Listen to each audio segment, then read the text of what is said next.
जय Hind friends, welcome back to my YouTube channel पे। मैं टुडे हम डिस्कस करने वाले हैं आज ट्यूबरकुलोसिस ड्रग के बारे में। जो ट्यूबरकुलोसिस डिजीज कंडीशंस यूज होती है, उसमें डिजीज कंडीशंस में जो यूज होती है ड्रग्स, उसके बारे में डिस्कस करेंगे। तो ये चैप्टर नंबर 8 रहा हमारा फार्माकोलॉजिकल का, communicable drug use for communicable diseases के बारे में। देन हम इसमें डिस्कस करेंगे, पूरा डीपली डिस्कस करेंगे कौन कौन से मेडिसिन आते हैं, उसका कंट्राइंडिकेशन क्या है, उस मेडिसिन का कितना यूज है, और वो मेडिसिन किस पे वर्क करती है, हमारी बॉडी मैकेनिज्म पे कैसे वर्क करती है, उसके बारे में हम देखेंगे। तो let's start the video guys. First time हम इंट्रोडक्शन चलते हैं हमारा। पहले ट्यूबरकुलोसिस होता क्या है ना। तो नॉर्मली हम जान लेते हैं ट्यूबरकुलोसिस क्या होता है। ट्यूबरकुलोसिस जो होता है, ठीक है, एक डिजीज कंडीशन या बोल सकते हैं कम्युनिकेबल डिजीज कंडीशन होती है, जो कि फैलती है स्प्रेड से।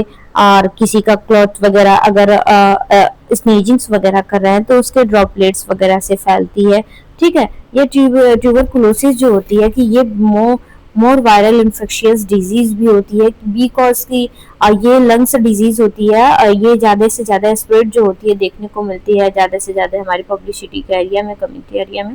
तो लंग्स ट्यूबरकुलोसिस, ठीक है। ये ट्यूबरकुलोसिस के भी टाइप्स वगैरह होते हैं, ठीक है। ये ब्रेन में, किडनी में, बोन में, स्पाइन में और अदर्स वर्टिब्री वगैरह में देखने को मिलता है टीबी, ठीक है। इसको शॉर्ट फॉर्म में टीबी बोलते हैं। तो डिफिनेशन देखेंगे ना तो टोटल समझ में आ जाएगा तो कि टीबी क्या होती है, ठीक है। तो first one, tuberculosis is the chronic infectious disease होती है। ये क्रोनिक इन्फेक्शियस डिजीज होती है। देन बिकॉज इसलिए कहा गया है कि अगर किसी को टीबी एक बार हो रहा है, अक्यूट है, नॉर्मल, अगर हम कंटिन्यू मेडिसिन वगैरह ले रहे हैं कि गाइडलाइंस काउंसलिंग वगैरह करा रहे हैं, ठीक है, ठीक है, अगर ये सीवियर हो गया तो बचने के चांसेस नहीं होते, बिकॉज ये हमारा जो लंग्स होता है वो हमारे बॉडी का बहुत मोस्ट इम्पोर्टेंट पार्ट होता है। ये ऑक्सीजन सप्लाई करता है, जिसके वजह से हमारे बॉडी के सारे सेल्स, टिश्यूज वर्क कर पाते हैं, आई मीन की जिंदा रह पाते हैं, ठीक है। तो वही नहीं ऑक्सीजन सप्लाइड करेगा तो क्या होगा कि हमारी बॉडी के जो टिश्यूज होंगे वो डेथ करना स्टार्ट कर देंगे, ठीक है। तो इसलिए ये क्या होती है, क्रोनिक इन्फेक्शन डिजीजेज होती है। Causes of bacterium, microbacterium, tuberculi. Okay, ये कॉजेज किससे करती है, टीबी मोस्ट इम्पोर्टेंट जिसका कॉजेज है, जिसका बोल सकते हैं इटियोलॉजी मोस्ट इम्पोर्टेंट है, तो माइक्रोबैक्टीरियम ट्यूबरकुलाई है। ओके, नेक्स्ट हम देखते हैं कि ट्यूबरकुलोसिस जो होता है, it is the main affect of the lungs. जो हमारा टीबी डिजीज कंडीशंस है वो किस पे अफेक्ट करता है, तो पेशेंट के या पर्सन के लंग्स पे अफेक्ट करता है, जिसको हम पल्मोनरी बोलते हैं, पल्मोनरी ट्यूबरकुलोसिस, ठीक है। But can also affect other part of the body such as the lymph हो गया। अगर ये जो होता है कि हमने जो टीबी की बीमारी है ट्रीटमेंट लंबे समय तक नहीं करी है, तो ये स्प्रेड हो गए, ये अदर पार्ट्स में स्प्रेड होंगे, फैलते हैं, वहाँ के भी टीबी हो सकते हैं। और इन्फेक्शियस की वजह से भी वहाँ टीबी हो सकते हैं, जैसे लिम्फ में हो गया, लिम्फ नोड्स में हो गया, जैसे बोन में बोन टीबी हो गया, बोन मैरो टीबी वगैरह बोलते हैं उसको। किडनी ब्रेन में हो गया टीबी, और ब्रेन में टीबी, स्पाइन में टीबी, एक्स्ट्रा पल्मोनरी में टीबी हो सकता है। Okay, extra pulmonary and intra pulmonary. Extra pulmonary जैसे इसोफेगस हो गया, लैरिंग्स हो गया, फेरिंग्स हो गया, इधर से आके ब्रोंकाई वगैरह में अपर साइड से आप tuberculosis is the called by extra pulmonary tuberculosis. Tuberculosis spreading for the person. ये क्या होता है कि जो टीबी हमारा होता है, टीबी डिजीज कंडीशन जो होती है वो स्प्रेड होती है person to person through the airborne. अगर एयर के संपर्क में आ रहा है किसी पेशेंट पर्सन, सामने वाले पर्सन को टीबी है, उसके एयर के संपर्क में आ रहा है, ठीक है, तो उससे हो सकता है। अगर वो खांस रहा है, ठीक है, उसका ड्रॉपलेट वगैरह कहीं लगा, आपने टच कर लिया, आपने आपके ओपनिंग एरिया पे, वहाँ पे ड्रॉपलेट्स वगैरह चलेगा, ठीक है। तो स्नीजिंग वगैरह कर रहा है तो वहां से क्या होगा कि आप इन्फेक्टेड हो सकते हैं। When the infection person causing sneezing, speaking and sign, ठीक है। तो ऐसे ये ट्यूबरकुलोसिस स्प्रेड होता है। तो मोस्ट इंपोर्टेंट नोट्स देख लेते हैं टीबी की। तो tuberculosis the contagious bacterial disease होती है। ये कंटेजियस बैक्टीरियल डिजीज होती है जो कि कॉज क्या करता है कि mycobacterium tuberculi which is the primarily affect of the lungs. ये फर्स्ट वन अफेक्ट किसको करती है, तो हमारे लंग्स को करती है, बिकॉज ये स्प्रेडिंग या कम्युनिकेबल डिजीजेस है, जिसके वजह से जिसके चपेट में हमारा बॉडी का फर्स्ट पार्ट आता है हमारा लंग्स, ठीक है। स्प्रेड थ्रू द एयर के स्प्रेड से ये स्प्रेड करती है, जिसकी वजह से मोर वायरल साइन सिम्टम्स वगैरह देखने को मिलते हैं। ठीक है, जैसे खांसी आना, ये सब स्नीजिंग्स वगैरह आपको भी होंगे, और सर्दी जुकाम हो सकते हैं। ठीक है, और प्रॉपर जो होता है कि ब्रीथिंग पैटर्न इम्बैलेंस्ड हो सकते हैं, ये सब प्रॉब्लम देखने को मिलती है। तो फर्स्ट इसमें कौन सा मेडिसिन हम यूज करेंगे या यूज करने वाले हैं, तो फर्स्ट वन हम टीबी का जो मोस्ट इम्पोर्टेंट 2 भाग में मेडिसिन डिवाइड हुई हैं। फर्स्ट जो ट्यूबरकुलोसिस की मेडिसिन है, फर्स्ट लाइन ड्रग बोलते हैं एंटीबायोटिक का, सेकंड लाइन ड्रग बोलते हैं एंटीबायोटिक का। तो फर्स्ट लाइन ड्रग में कौन कौन से ड्रग्स आते हैं एंड इसमें से भी मोस्ट इम्पोर्टेंट कौन कौन से ड्रग यूज की जाती है उसके बारे में हम डिस्कस करेंगे। तो फर्स्ट वन है आइसोजिनामाइड। आइसोजिनामाइड जो होता है, ये मेडिसिन जो होती है, ये सारे ड्रग एंड मेडिसिन जो होती है, ठीक है, इंजेक्शन फॉर्म में, टैबलेट फॉर्म में, दोनों फॉर्म में आते हैं। रिकॉर्डिंग टू पर्सन, जैसे 20 to 30 mg पर kg देना है, तो रिकॉर्डिंग टू पर्सन एज और वेट, उसके रिकॉर्डिंग हम क्या करते हैं कि वहां पे अप्लाइड किया जाता है ड्रग। ओके, तो फर्स्ट वन जो मेडिसिन हो गई तो आइसोजिनामाइड हो गया। Isoniazid is the first line of drug to killed by actively, ये एक्टिवली ग्रोथ टीबी की जो बैक्टीरिया होती है उसके ग्रोथ को एक्टिवली ये रोकती है। ठीक है, दूसरा ड्रग हो गया रिफाम्पासिन। रिफाम्पिसिन जो होता है प्रिवेंट करता है बैक्टीरिया ग्रोथ से। अगर जो बैक्टीरिया है, अगर सीधा सीधा से समझे कि स्नीजिंग हो रहा है, तो पर्सन का ड्रॉपलेट जो होता है दूसरे पर्सन में आए, इस पर्सन में आए तो एयर बॉन्ड के थ्रू ये सांस लिया तो इसके लंग्स में, दोनों में चला गया, लंग्स में चला जाएगा तो जो होगा कि वहां के सेल को या एल्बुलाई में जाएगा। ठीक है, एल्बुलाई में चेंज होके जाएगा वहां के सेल को, और वहां के जो टिश्यूज होंगी उसको हार्म करेगा वो बैक्टीरिया। हार्म करने के बाद ये अपने बच्चे को स्प्रेड करेगा, आई मीन कि यहाँ पे जनसंख्या बढ़ाएगा। जनसंख्या बढ़ाने के बाद क्या करेगा कि अदर एरिया में भी हार्म करेगा, जिसके वजह से जो फिल्टरेशन सिस्टम है वो अफेक्ट होंगी, टिश्यूज एंड वहां पे ग्रोथ एंड डेवलपमेंट होने लगेंगे ये बैक्टीरिया के। ठीक है, तो उसके ग्रोथ एंड डेवलपमेंट को, बैक्टीरिया के ग्रोथ एंड डेवलपमेंट को रोकने के लिए रिफाम्पिसिन का यूज किया जाता है, ये मेडिसिन यूज होती है, ये ऐसा मैकेनिज्म इसका एक्शन है। ठीक है, नेक्स्ट वन होता है कि pyrazinamide. Pyrazinamide is effective drug to inhibiting initial intensive phase. ये क्या होता है कि जो पैराजिनामाइड होता है ये इफेक्ट जब तब दिखाता है, इंटेंसिव फेज में दिखाता है। अगर इंटेंसिव फेज में क्या होता है कि आप मेडिसिन ले रहे हैं तो बहुत मोस्ट इम्पोर्टेंट इफेक्टिव होगा ये मेडिसिन। ठीक है, नेक्स्ट वन होता है कि ethambutol. Ethambutol to help to preventing drug रेसिस्टेंसिंग।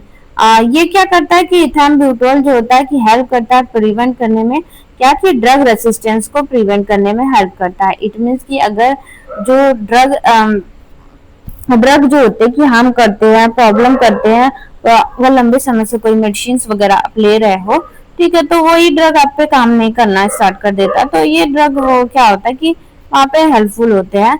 Streptomycin. Streptomycin is the last first line of drug to used by the selecting cases of the community. Now ये commonly use होता है, ठीक है, एंटीबैक्टीरियल के रूप में ये स्ट्रेप्टोमाइसिन यूज होता है। The most important of antibacterial use to in hospitals area या इन्फेक्शंस के लिए बहुत हेल्पफुल होता है। ठीक है, ये फर्स्ट लाइन ड्रग होगा। सेकंड लाइन ड्रग के बारे में चलते हैं। ये मोस्ट इम्पोर्टेंट मेडिसिन जो होती है इसमें भी there use of the drug resistance. ये जो होता है कि जो जैसे कि एंटीबायोटिक दे रहा है बैक्टीरिया को किल करने के लिए, तो बस बैक्टीरिया पे ही फंक्शन करेगा, ठीक है, रेसिस्टेंस पे ही फंक्शन करेगा और कहीं पे हार्म नहीं पहुंचाएगा। फर्स्ट वन होता है इसमें कि लिवोफ्लॉक्सिन। ये मेडिसिन फर्स्ट वन इसमें होगा लिवोफ्लॉक्सिन। सेकेंड वन होगा कि मॉक्सीफ्लॉक्सिन, जो कि लिवोफ्लॉक्सिन और मॉक्सीफ्लॉक्सिन जो होता है कि ये नॉर्मली क्या होता है कि एंटीबायोटिक के रूप में ये चढ़ाया जाता है। 100 ml का बॉटल आता है, ठीक है, उसमें यूज होता है। अमिकासिन हो गया, ये एंटीबायोटिक जो होती है ये भी हेल्प करती है यूज, और इन सबके साथ यूज किया जा सकता है। ठीक है, कैनामाइसिन हो गया, कैप्राप्रियोमाइसिन हो गया, ठीक है, लिंजोलीड हो गया, ठीक है। लिंजोलीड जो होता है कि ये भी क्या होता है कि 200 क्या होता है कि ml में आता है, ठीक है, ये भी हेल्प करता है हमारे बॉडी में इम्यूनिटी पावर को बूस्ट करने में, एंटीबैक्टीरिया को बैक्टीरिया को किल करने में, एंटीबैक्टीरियल प्रोटेक्ट करने में। ठीक है, क्लोजापाइन हो गया, ठीक है, साइक्लोसीरियन हो गया, ऐसे इथिनोमाइडिन हो गया, माइड हो गया, ठीक है, बेडोक्विलाइन हो गया, डेलामिनिडीन हो गया। ओके, ये सब मेडिसिन आती है सेकेंड लाइन ड्रग में। अब देखते हैं कि इसमें जो ड्रग है हमारी, उसमें मोस्ट इम्पोर्टेंट कौन कौन सी मेडिसिन हमारे टीबी के मरीजों को यूज की जाती है, या मीन टीबी के पेशेंट को दिया जाता है। तो फर्स्ट वन स्टैंडर्ड का, कौन सा स्टैंडर्ड है इस मेडिसिन का? तो standard treatment to the drug जो टीबी का स्टैंडर्ड या सेंसिटिविटी से क्या होती है कि केयर प्रोवाइड की जाती है, आई मीन मेडिसिन या ट्रीटमेंट प्रोवाइड की जाती है। तो फर्स्ट फेज में क्या होता है कि इंटेंसिव फेज होता है। इंटेंसिव फेज मतलब शुरुआती, क्या जैसे कि 2 मंथ हो गया, ठीक है, इंटेंसिव फेज चल रहा है, उस समय क्या होता है बैक्टीरियल, ठीक है, बैक्टीरिया वगैरह नए नए आए रहते हैं, ठीक है, तो उस पे ड्रग क्या करेगा कि काम करेगा। अगर वही बैक्टीरिया वायरसेस जो होते हैं कि कुछ लंबे समय तक आपके बॉडी में रह गए, तो क्या होगा कि हमारी जो बॉडी होगी, जो भी मेडिसिन वगैरह रेगुलर ले रहे हैं, तो एक दिन वो भी काम करना बंद कर देगी। ओके, तो ये टारगेट करती है। ठीक है, इंटेंसिव फेज में क्या होता है कि इंटेंसिव फेज जो चलता है ट्यूबरकुलोसिस के पेशेंट का, तो 2 मंथ, ठीक है, 2 मंथ में क्या होता है कि इसमें आइसोनियाजाइड दिया जाता है, रिफाम्पिसिन दी जाती है, पिराजिनामाइड दी जाती है, थाम्ब्यूटॉल दिया जाता है। इसके बारे में हम आगे डिस्कस करेंगे डीपली। ठीक है, कंटिन्यूअस फेज में क्या होता है कि 2 मंथ खत्म हो गया ये मेडिसिन देके, फिर 4 मंथ में क्या करेंगे कि आइसोजिनामाइड दे देंगे एंड रिफाम्पिसिन दे देंगे। ठीक है, is the most important of medicine in the TB cases में। तो आइसोजिनामाइड, रिफाम्पिसिन, टोटल ड्यूरेशन 6 मंथ का होता है। इसमें कोर्स पूरा करना होता है कि अगर आपको टीबी है तो 6 मंथ तक आपको इंजेक्शन या बोल सकते हैं टैबलेट फॉर्म में ये मेडिसिन लेनी पड़ेगी। फॉर द मोस्ट कॉम्प्लिकेशंस क्या होता है कि इसके complicated drug sensitivity TB cases में देखने को मिलता है। अगर कॉम्प्लिकेशन क्या क्या में कॉम्प्लिकेशन, ये मेडिसिन अगर पेशेंट को सूट नहीं कर रहा है, उसको एलर्जिक रिएक्शन हो रहा है उसके रिकॉर्डिंग, तो उसको क्या करता है कि ये एप्लीकेशन नहीं कर सकते हैं, मेडिसिन देखा जाएगा या बोल सेंसिटिविटी टेस्ट की जाती है, उसके आधार पर रिजल्ट लिया जाता है। ठीक है, नेक्स्ट वन होता है हमने खाली पेट छोड़ा, इसलिए कि हमारा कोई भी मेडिसिन है, कोई भी ड्रग है, कोई भी दवा है, हमारे बॉडी में कैसे अफेक्ट करती है, हमारी बॉडी में कैसे एक्टिवेट होती है। देन कि हमारा जो होता है कि एक होता है हमारा प्री साइनेप्स होता है, ठीक है, एक होता है साइनेप्स होता है। प्री साइनेप्स मीन्स कि हम जहाँ से यूज कर रहे हैं, ये हमारा, अगर आपने नर्वस सिस्टम अच्छे से पढ़ा रहेगा तो उसमें बताया गया है प्री साइनेप्स एंड साइनेप्स क्या होते हैं। साइनेप्स मान लो हमारा हो गया कि रिसेप्टर्स हो गए, ठीक है, रिसेप्टर्स मीन हमारी बॉडी मसल्स के रिसेप्टर्स जो भी हो गए, ठीक है, वो हो गया। प्री साइनेप्स मीन्स होते हैं कि जो पॉलिकल्स निकलते हैं, जो हार्मोन्स निकलते हैं रिसेप्टर पे जाके बाइंड होते हैं, तो वो हार्मोन्स हो गए। ठीक है, नेक्स्ट वन होता है कि हमने कोई भी मेडिसिन वगैरह लिया है, एंटीबायोटिक ले लिया, कोई भी मेडिसिन ले ली है, ट्राइप्टोफेज कंडीशन में जाता है। ठीक है, ट्राइप्टोफेज इस मीन्स की हाइड्रोक्सिलोज ट्राइप्टोफेज क्या होता है कि हमने पहले भी देखा है कि हमारे बॉडी में जो होता है कि एक सिस्टम चलता है, केमिकल सिस्टम चलता है हमारे फूड डाइजेशन का। ठीक है, जो हमने पहले भी साइकिल वगैरह बायोकेमिस्ट्री में पढ़ा रहेगा, तो वैसा एक साइकिल चलता है। ठीक है, तो फर्स्ट वन होता है कि यहाँ पे एक 5th HTP यहाँ पे प्रेजेंट होता है, ठीक है, जिसका पूरा नाम होता है हाइड्रोक्सिलोज ट्रिप्टोफेज। ठीक है, हाइड्रोक्सिलोज ट्रिप्टोफेज जो होता है ये हमारा होता है साइनेप्टिक, प्री साइनेप्टिक पे। जब प्री साइनेप्टिक से निकल के हम जो ड्रग वगैरह ले रहे हैं, तो ये एक्टिवेट होगा। उस ड्रग से क्या होगा कि ये जो होता है HTP, इट मीन्स की हाइड्रोक्सिलोज ट्राइप्टोफेज, ये क्या होगा कि एक्टिवेट होकर हमारे ब्रेन को जाके सिग्नल देगा। हमारा ब्रेन जो होगा कि रिलीज करेगा ट्राइप्टोफेज को, फिर उसके बाद वो रिटर्न आएगा, हमारा रिटर्न आएगा ट्रेप्टी जो फेज होगा, वो रिटर्न आएगा हमारे जो सीरोटोनिन जो होता है कि कंपोनेंट जो होते हैं, सीरोटोनिन कंपोनेंट होते हैं। ठीक है, नॉन एपिनेफ्रीन रिसेप्टर हो गया, डोपामिन वगैरह जो भी रिसेप्टर्स वगैरह हो गए उस पे आके फंक्शन करते हैं। उस पे आके फंक्शन करेंगे ना तो ये जो रिसेप्टर्स होगी वो कन्वर्ट कर देती है किसी भी एंजाइम्स को, किसी भी टारगेटिंग जो ड्रग्स वगैरह हो गए उसको कन्वर्ट करेगी। ठीक है, कन्वर्ट करके रिसेप्टर्स पे भेजने का वर्क करेगी। फिर क्या होगा कि सीरोटोनिन जो होता है कि एक एरिया होती है, ठीक है, ये कंपोनेंट जो होता है कि मेन कंपोनेंट होता है, इसमें जाके जो होता है कि ड्रग बाइंड करेगा, आई मीन कि इसमें घुल जाएगा, ठीक है, मिल जाएगा। फिर क्या होगा कि अगर बात करें कि ये जो सीरोटोनिन है, ये मान लीजिए सीरोटोनिन है, कंपोनेंट है, और हमारा हो गया ये सॉरी हमारा ड्रग हो गया, ठीक है, ये पैकेट्स हो गए, इसको हम वेस्कुलर मोनोएमीन बोलते हैं, ठीक है, वेस्कुलर मोनोएमीन। वेस्कुलर मोनोएमीन से होके हमारा जो ड्रग होगा वो वेस्कुलर ट्रांसपोर्टेटर में जाएगा। यहाँ से फॉलिकल वेस्कुलर ट्रांसपोर्टेटर में गया, इसको वेस्कुलर ट्रांसपोर्टेटर बोलते हैं, इसको प्रीसाइनेप्स बोलते हैं। ये साइनेप्स मान लीजिए यहाँ पे है। वेस्कुलर ट्रांसपोर्टेटर पे जाके जो होता है कि ये फॉलिकल्स जो होते हैं वो क्या करते हैं कि वो कौन सा काम करते हैं, तो फिर से ये प्री साइनेप्स पे जाने के लिए ये उतावलू हो जाते हैं जैसा कि काम करते हैं। ठीक है, हमने बताया कि सीरोटोनिन ट्रांसमीटर होता है, सीरोटोनिन जो होता है कि नॉन एपिनेफ्रीन होता है, डोपामिन, सीरोटोनिन वगैरह के रिसेप्टर्स होते हैं। ठीक है, ये ये ट्रांसपोर्टेटर होते हैं। ये क्या होगा कि ये एंजाइम्स को ट्रांसपोर्ट या मेडिसिन को इसको ट्रांसपोर्ट करेगा जैसे कि हमारा यह साइनेप्स हो गया, साइनेप्स पे प्रेजेंट होते हैं रिसेप्टर्स को, ये जैसा भी मेडिसिन रहेगा वैसा रिसेप्टर पे बाइंड करेगा। ओके, तो ये क्या होता है कि यहाँ पे एक प्रेजेंट होता है हमारा सुसाइडल्स, क्या होता है कि क्या होता है कि यहाँ पे एक ओपनिंग टाइप की प्रेजेंट होती है, पैकेट्स, ठीक है, जिसको बोलते हैं रिसेप्टर्स वे होता है। ठीक है, अगर आपने मेडिसिन ली है किसी चीज को डिक्रीज करने के लिए तो यही हार्मोन्स वापस जाके इसमें चला जाएगा। अगर आपने किसी चीज को एक्टिवेट करने के लिए ली है तो ये अपने रिसेप्टर पे जाके बाइंड करके एक्टिवेट हो जाएगा। ठीक है, इनहिबिटर लिया है तो वापस चला जाएगा, अगर एक्टिवेटर लिया है तो जाके बाइंड करके अपना रिएक्शन शो प्ले करेगा। देन ये मैकेनिज्म ऑफ एक्शन सब पे फॉलो होता है।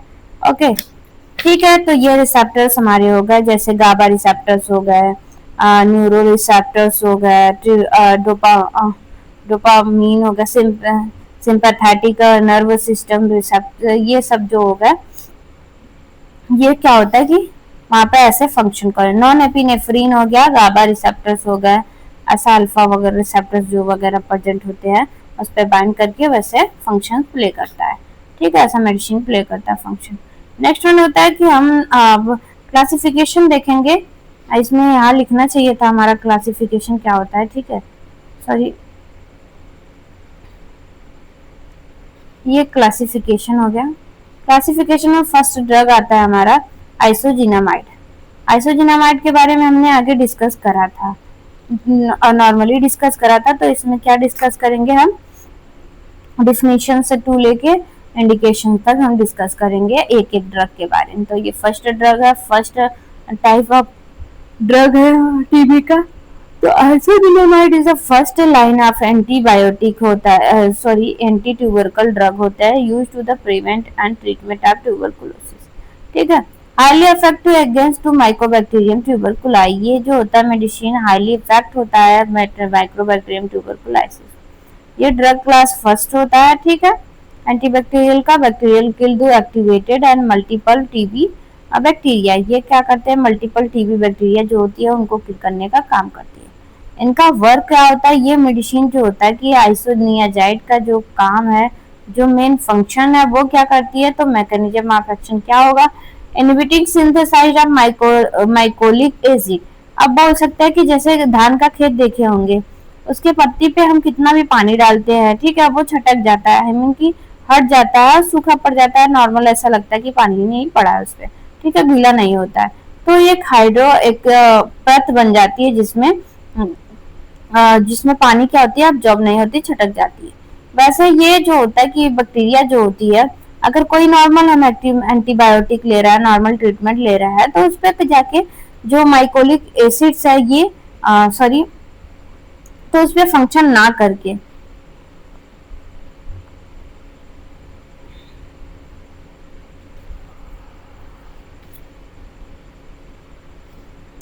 ठीक है, उस पर फंक्शन ना करके क्या करती है कि उस पर फंक्शन ना करके वहां से हट जाती है या दूसरी जगह चली जाती है, तो वो मेडिसिन उस पर वर्क नहीं कर पाती है जो भी नॉर्मल एंटीबायोटिक ले रहा है। तो ये मेडिसिन क्या करेगी कि जाके उसके माइकोलिक एसिड से जो कवरेज है हमारी बैक्टीरिया, तो उसी कवरेज को ही डैमेज करेगी। एसेंशियली कंपोनेंट्स होता है बैक्टीरिया सेल वॉल को डैमेज करना होता है, उसको किल करने में हेल्प करती है। देन वीक सेल को, उसके सेल को वीक बनाने में हेल्प करती है। ओके, नेक्स्ट चलते हैं इंडिकेशन। ये मेडिसिन क्यों लेते हैं, ठीक है, किस लिए लेते हैं? तो treatment of the pulmonary TB, treatment of the extra pulmonary TB, latent TB infection इसमें यूज हो सकता है, प्रोफाइलेक्सिस में यूज हो सकता है, even by combination with other antibio जो एंटी टीबी ड्रग है, drug to prevent by resistance को प्रिवेंट करना या उसको किल करने में हेल्प करता है। डोजेस क्या होते हैं? तो इस मेडिसिन का जो डोजेज है यूजुअली 5 mg पर केजी डेली, मैक्सिममली 300 mg पर केजी क्या होता है कि डेली ओरली ये क्या होता है कि देना होता है, ठीक है। डोजेज रिकॉर्डिंग टू उसके वेट के रिकॉर्डिंग ये डोजेज बनाने होते हैं। डोज में भी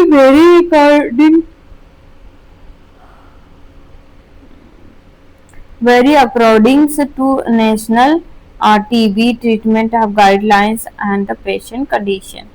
क्या होता है कि कोई भी हम मेडिसिन ले रहा है, कोई भी ट्रीटमेंट ले रहा है, अंडर 2 गाइडलाइंस है, तो उसके गाइडलाइन को रिकॉर्डिंग हमें फॉलो करने होते हैं। ओके, कंपोनेंट साइड इफेक्ट्स क्या क्या देखने को मिलेंगे?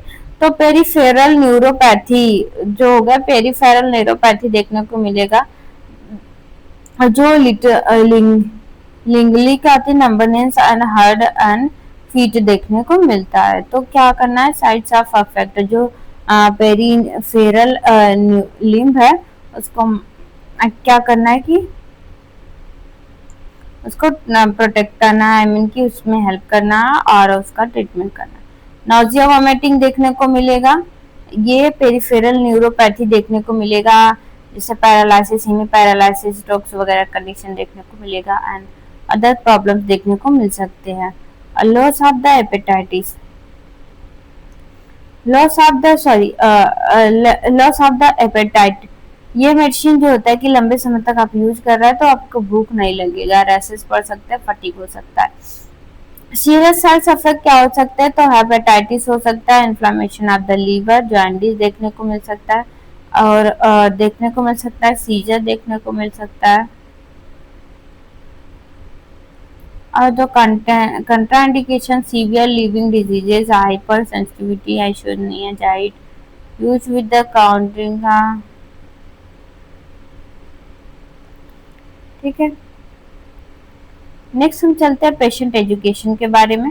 Taken the medication and sometimes every days, कोई भी मेडिसिन हम पेशेंट को दे रहे हैं तो उसी टाइम हमें देखना है, एक्सप्लेन आउट करना है एंड फिर देना है, ठीक है। Do not store,